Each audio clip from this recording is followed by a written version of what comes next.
We acknowledge the traditional owners of the lands on which this podcast has been produced, and we pay our respects to Aboriginal and Torres Strait Islander peoples and to elders past and present.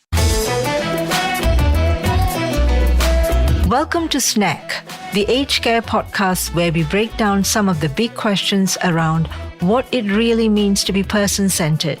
This podcast is brought to you by the Ethnic Communities Council of Queensland, also known as ECCQ, the peak body for multicultural communities in Queensland. My name is Thana Roysmith, and I'm from the Ethnic Communities Council of Queensland's Multicultural Advisory Service. My team and I provide cultural diversity training to aged care service providers and also assist multicultural communities to access aged care services. In this episode, we are joined by Danijela Hlis, a community member and a tireless advocate of people from culturally and linguistically diverse backgrounds. Danijela speaks 5 languages and is of Slovenian background. She has a specific understanding of Italian and French cultures as she has lived in Rome, Paris, and in other countries. She has worked as a lifestyle coordinator in aged care and was also a social support worker. She became a dementia advocate when she was caring for her mother who had dementia. Let's hear from Danijela about her lived experience as a carer.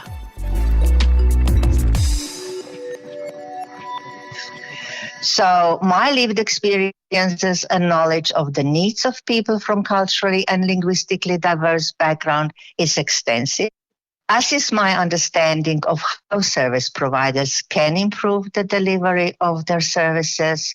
And that's why I advocate on behalf of seniors from diverse background, and of course Australians and those living with dementia. And I work with many multicultural organizations. Danijela has been a carer for her parents. She shared with us how the caring role had impacted her own life. Caring role can hit us unexpectedly, and we have to leave our careers and the life we have to become full-time carers. My parents came into my care from overseas. They were frail and unwell. They did not have any English. As many people who were born overseas, I certainly didn't know anything about the word carer or that there were any supports or services for carers. In many overseas countries or culture, it is the daughters and sons that look after their parents, and I just try to do my best as a good daughter. And as you can imagine, probably in the late 90s, there were hardly any services or support. We were living in the regional part of Tasmania, so that was even worse. And all that opened my eyes, and I saw the need of me becoming more involved, using my languages and my experience. So I started working with partners in culture appropriate care, Migrant Resource Centre, Multicultural Council of Tasmania, and I was giving workshops to service providers. What do you think are some of the challenges and solutions that multicultural communities face when accessing aged care services or when they are in care? You know, for quite a few years now, my motto has been, we have a diverse country with diverse population, but our human rights are equal.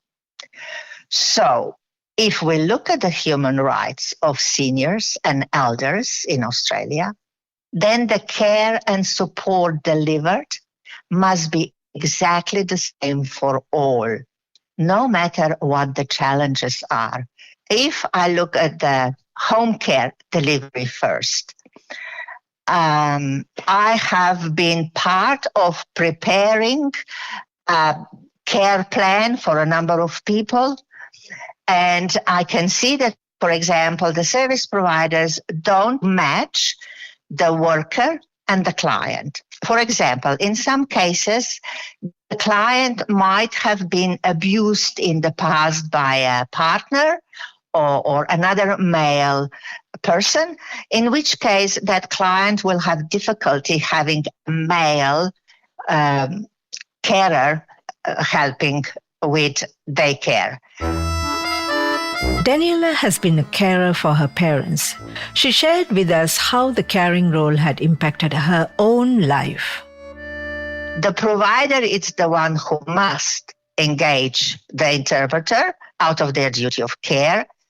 They shouldn't leave this to the client, because the client, A, may not even know where to start, or B, who to call, and so on. I also used many years ago a little book called This Is Me and My Life. It was produced by Dementia Australia many years ago, but I have seen that now we have more modern versions. So again, something to download and buy. They're very helpful when you want to get to know your client. For the support workers learning, a few words in the person's language can work miracles. My mom, when she became depressed and crying and sad, if I wasn't there and the worker would say in Slovenian, "You are so beautiful, tako lepa si," my mother stopped crying and became perfectly happy. And another one is that we come from cultures where we are not necessarily on such friendly terms as we are in Australia. So if a person prefers to be called Miss and not Angela, we must respect. What else can I say? The support worker needs to be respectful of diverse cultures and languages, hopefully has received all the appropriate training, not only in culture appropriate delivery, but where and how to access all bicultural apps and tools, and know how to use them, because this is still something that I get very angry about. Service providers and their staff not knowing about all the bicultural tools that exist, or knowing but not using them. How could care workers help in understanding the needs of culturally diverse seniors when they are providing care? I know that if I had a French-speaking care worker and a French-speaking client, I would make sure that they spend a lot of time together. One thing to remember is that a person may speak Polish, for example, and you are having difficulty finding a Polish-speaking interpreter or volunteer, visitor. Try to establish if this person has knowledge of other languages, which for Europeans it's often the case, German and French. They will very often have that on top of their mother tongue, and this will make your work easier. And the rest, it's really like what I said before. Please use bicultural apps and tools. There are so many. Ensure your workers are trained in culture-appropriate care. Have meal times reflect the multicultural environment in your establishment. Ensure that people from other countries get an occasional German meal, Italian meal, Indian meal.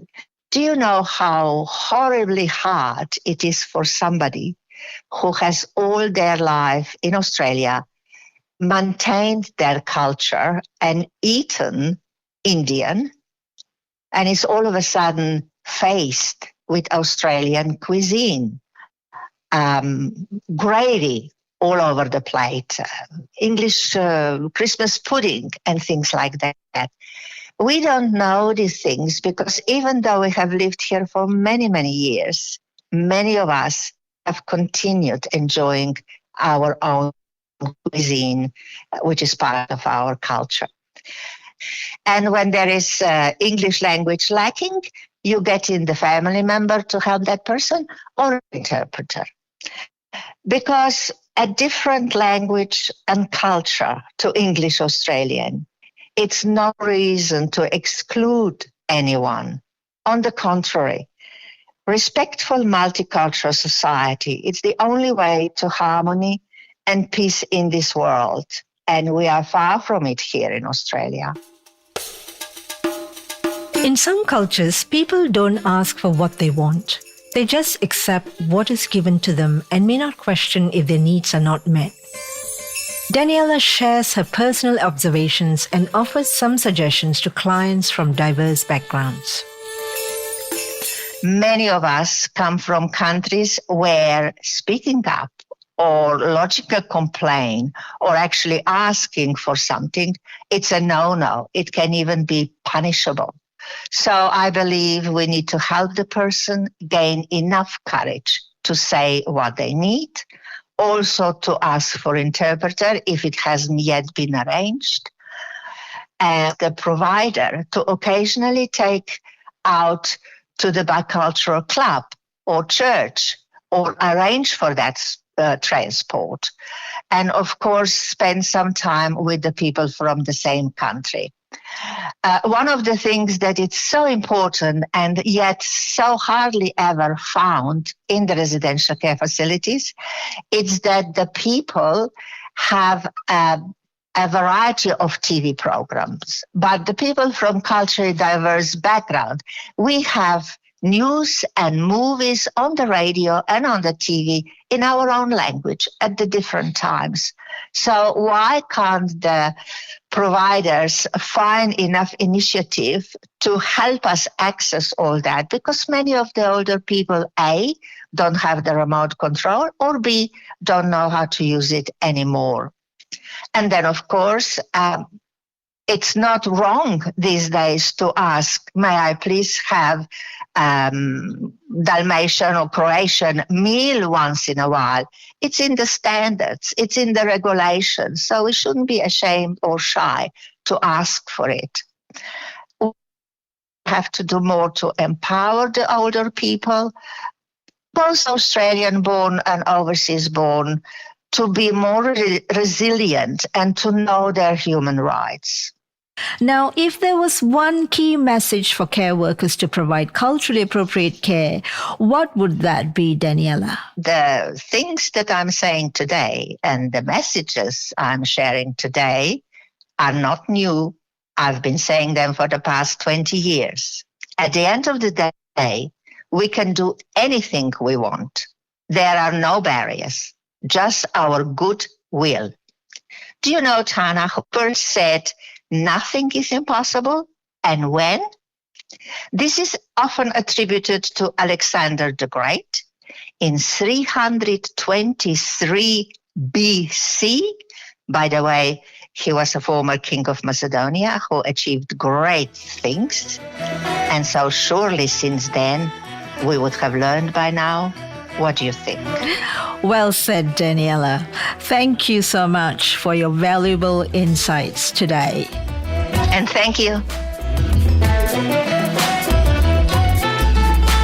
If you want to know more about interpreter services, listen to The Value of Engaging Professional Interpreters, the third episode of this podcast season. Join us for the next episode of Snack to hear more about caring for culturally and linguistically diverse people. Funding for this podcast has been provided by the Council on the Aging Queensland Home Care Workforce Support Consortium as part of the Home Care Workforce Support Program, which was funded through grant funding from the Australian Government.